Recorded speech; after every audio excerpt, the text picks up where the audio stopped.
Every now and again a game changer turns up in my DIY journey. Things like the Kramer siliconing tool, discovering the benefits of a circular saw once I'd realised how to use it properly, brilliant plasterboard fixings like the Fisher Universal Duo Power, expanding foam tape for draft proofing, and now in today's video it's the battery powered glue gun.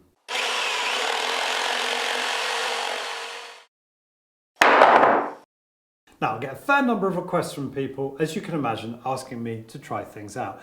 And most of those fall by the wayside. But I did get quite an interesting email last September from a company called Power Adhesives. And they simply said, we've got a product that we think your audience will appreciate.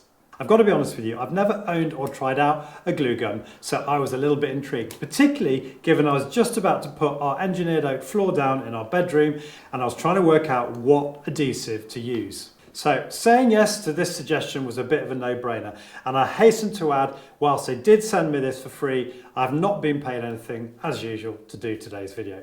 So 6 months later, I'm here today to tell you how this little gadget has become a crucial bit of kit in my toolbox. Yes, it's taken me 6 months to put this video together, so this isn't one of those reviews where somebody says I got sent this yesterday and they're picking it up this afternoon, so I haven't really got much to tell you about it. In today's video you've got the benefit of 6 months of use out of this product and all the crazy things that I've put it to use on. So what is a Tech 80812? Well, it's a lithium-ion battery-powered industrial glue gun, i.e. it has a much higher output than your typical craft glue gun, and takes these 12mm half-inch glue sticks, which we'll talk about in a little bit more detail shortly. Now, when Power Adhesives sent this to me 6 months ago, it wasn't on the market, it's that new.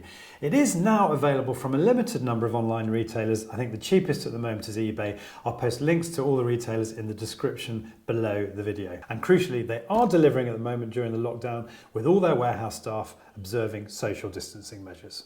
So this is a battery-powered glue gun, and battery-powered industrial-grade glue guns are pretty rare on the market right now and give you a much-needed level of mobility for jobs like you saw earlier with me laying the floor in our bedroom.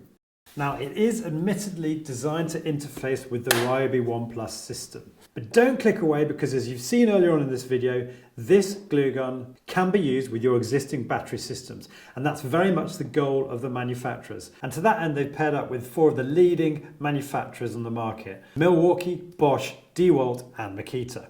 How have they done this? Well, they've done this by means of this clever b-adapter battery adapter. This is available for £19.99 on eBay, and you have to obviously make sure you select the right b-adapter for the battery system you run.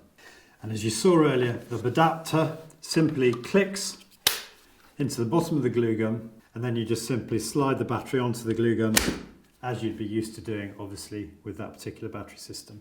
Now, you're probably wondering why Power Adhesives went for the primary integration with the Ryobi One Plus battery system. And I think there's probably a number of reasons for this. The first one is that Ryobi has one of the largest ranges of power tools with this One Plus system standardised across it. And that goes back to a pledge they made years ago not to change the battery system. And so from that point of view, it gives Power Adhesives that stability when designing the product around the battery system. But fundamentally, if they had integrated it with one of the other battery systems, it would have been well nigh impossible to produce a b-adapter that incorporated this stick design. So I suspect that had something to do with it as well. But it's quite an interesting one for me, because now that we've got this b-adapter system, I have no loyalty to Ryobi as a manufacturer, and so there's nothing to stop me in the future from using a different battery system across my wide range of Ryobi tools.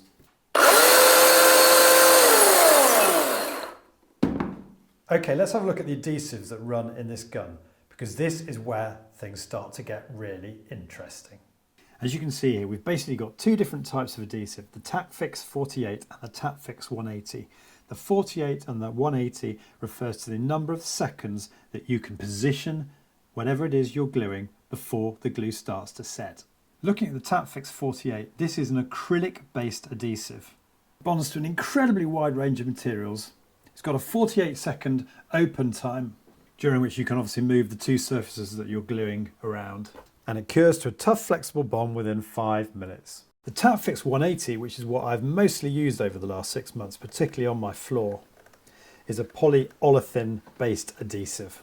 It bonds to, again, a huge range of surfaces. This time you've got 3 minutes to move around the surfaces you've glued before it starts setting, and then it cures to a tough, flexible bond within 10 minutes. And it's worth pointing out the bags are resealable, so you can keep the glue sticks dry and dust free in between use.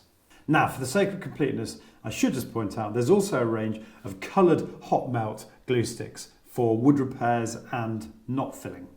I haven't tried these out over the last 6 months, so I'm not going to talk about them in any detail in today's video. I guess if you combine them with the silicone release mat, the aluminium heat sink block and the mouse plane, you can probably obtain quite a tidy finish with this product. Perhaps it comes into its own if you're not painting the wood after filling it, or if that structure needs to retain an element of flexibility, because after all, this glue is flexible once it's set. Personally, I find when you sand down coloured wood fillers, they lose the glassy appearance and the colour that they were sort of designed to have. And I think for the time being, I'll be sticking to my range of coloured 2-part wood fillers for this sort of application. But as usual, I'll post links in the description below the video to these knot filling wood repair glue sticks and the other kit that you can buy with it. And do let me know in the comment section below if you've used this product, because that also provides a great resource bank for anyone else who's thinking of buying it. Okay, in terms of operating this tool, it's pretty straightforward, as you would imagine. There is an instruction manual, which also runs through these steps. But basically, step 1, nice and simple, is to insert your glue stick into the gun. At this point, you decide whether you want eco or performance mode, which I'll talk about in a little bit more detail shortly. And you wait 2 to 3 minutes for the gun to reach operating temperature from a cold start. You will find during this time that any residual glue inside of the nozzle will leak out as the gun starts to heat up. So it's a good idea to put something underneath the glue gun whilst this is happening. However, once the glue is being operated at full working temperature, you don't have any more glue leaking out of the nozzle. Then that's it. Once it's at full operating temperature, it's melt on demand, so you pull the trigger to extrude glue from the nozzle. And when one glue stick has been exhausted, you simply feed another glue stick into the rear of the gun, and you'll find the new glue stick will need a little bit of assistance for the first few pulls of the trigger as it finds its way into the melting chamber. Now, I told you earlier on that the glue gun has 2 operating modes that are accessed via the 3-way toggle switch. We've got the performance mode indicated by a red LED, and in this mode the gun operates at a full operating temperature of 195 degrees Celsius. You'll get approximately 30 minutes runtime per amp hour. And apparently quicker recovery when extruding large quantities, which makes sense because I operated the gun in this mode when I put my floor down, and I never had a problem with the gun not being able to heat up the glue quickly enough when I needed it. And then you've got Eco mode indicated by the blue LED. This is the energy saving mode, where the gun runs at 165 degrees Celsius to elongate battery life, and you'll get approximately 1 hour runtime per amp hour. So that's enough about the gun itself. Why do I think it's become such a game changer for my DIY? The first point to make is when I was using this to put the flooring down in my bedroom, the 3-minute open time of the TacFix 180 gave me just enough time to fully comprehensively glue the joists, tap the floorboards into place, clamp the floor with the floor straps, and screw the floor down with the tongue-tight screws before the glue started curing. Why not use a grab adhesive, I hear you say? No problems with open time there. Well, this stuff is better than grab adhesives in so many ways. For a start, you've got the ultra quick cure time. So installing the architrave around our roof hatch in the bedroom that I'm currently refurbishing, I was simply able to position the architraving in place, give it a quick press, and then leave it to set. And how often has your very carefully positioned piece of wood slightly moved when you've either nailed or screwed it home? Well, you haven't got any of those problems when you're using this glue gun. And then you've got the flexibility of the glue when set, which was a big consideration for me given the bouncy nature of my Victorian floor joists. And of course, in so doing, we're not using nails or screws, so there's no filling required. Now, you've obviously got instant bond with grab adhesives, but not within 48 seconds or 180 seconds like you've got with this glue gun. So for instances like that loft hatch, you'd be having to hold it in place for a lot longer, worrying about it slumping. And of course, how many tubes of this grab adhesive have we had to throw away because what's left in it has gone hard? Whereas with the glue gun, there's no wastage. You simply switch it on, heat it up, and start again where you left off. And whilst I don't want to over-egg the no nails, no screw point, because there are going to be situations where for safety reasons or otherwise you're going to want to mechanically fix whatever it is you're gluing. It's been an interesting process gluing this loft hatch architrave without any nails. And this heavily scribed door architrave has just one screw in the middle where I had to push it back to the wall because the architrave itself was warped. What else? Gluing insulation onto our loft hatch. And I've been using this glue a lot recently because of its fast curing properties to lock together two pieces of wood prior to screwing them into place to ensure no movement during the screwing process. And speaking of skirting boards, the glue was strong enough to hold badly warped skirting boards in place, even though for those, because of the warping, I was also screwing them to the wall. You may have seen my videos on Zinsser BIN paint and why I love it, because you can repaint after 45 minutes. And the cure time of this gun being between 5 or 10 minutes, depending on which glue you use, is also a game changer for your DIY.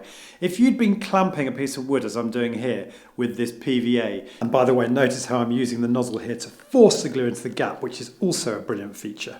You'd be having to wait for a total of 24 hours before you could carry on working on whatever it was you were gluing.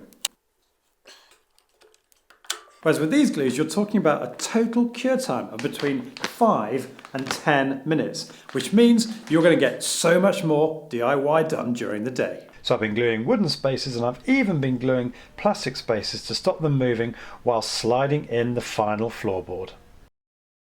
So the last point I want to leave you with today is the incredible bonding properties of this glue. We obviously know from earlier that it bonds to metal, ceramic, stone, wood, brick, concrete, cement, plastics and so much more. I've repaired Christmas wreaths, models children made at school. My football boot, as you saw at the start, which is still holding strong in spite of quite a lot of sessions since. I glued the glass back onto a friend's wing mirror when she had to visit her mother in an emergency. And I've even used it to glue this panel back on after I had to have a new windscreen on my van. And I've even found a use for it that I suspect the manufacturers hadn't thought of, where I piped it into a hole because I didn't have a fantastic fixing for the wall plug. Are there any downsides to this glue? Well, I would say there are situations, particularly where I've been gluing wood on wood, like this little extension piece that I put on my architrave, where the scribing to the skirting board had thrown it out a bit at the top, where I was a little disappointed with the adhesion. And I think areas like this, where you've got a small surface area and perhaps it wasn't dust free when I applied the glue, I ended up having to prise off this little extension piece and PVA it instead. So maybe PVA hasn't quite had its day yet. But in most situations, whether you're painting or gluing, you should ensure a dust-free environment. And hopefully I've shown you enough examples today of how this glue can benefit your DIY projects. So that's it for today. I hope you found this video interesting or useful. If you have, you might click on the like button below. As usual, I've got plenty of videos in the pipeline. I've got the skirting board install in here. I thought I'd share some thoughts with you on caulking skirting boards. I've got a bed to build and a big cupboard install coming up at some point soon. Don't forget, links to everything I've discussed today will be in the description below this video, which of course you can access by clicking on the little arrow on your smartphone or the show more button on your PC. Hidden amongst those links, you'll see a PayPal donate link. It's a bit cheeky of me to mention this at the moment, given the hardships everyone's going through. But if you do find time to just give me a little pound or two, it does help me to keep making this free content rather than making that flight across to Patreon, as so many YouTube creators have done. And finally, if you're new to my channel, I would love to have you subscribe. You can do that by clicking on the link here, and don't forget to click on the bell notification icon so that you get notified whenever I upload a video. See you soon.